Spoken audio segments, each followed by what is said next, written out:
ci zan yaban kashi yake sa ni nutsuwa, babu abin da zai dara ka daɗi ya shugaba. Kaho gare ni kai kadai da Ahmadi, idan an faɗe ka sai da manta ta fargaba. Taka lafiya a ya rasulul malahimi, jini na gare ka ya zama fansa shugaba.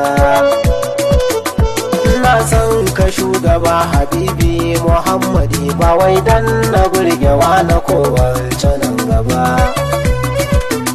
Mataki gare ni ya kasance riko da kai, yaye ta damuwa da cuta da fargaba. Abin so abin rika soyayyar rika ta shiga, ba ranar rubutar ta sarwadan ko zuwa gaba. Tijjanin ka na gane masoyi gurin ka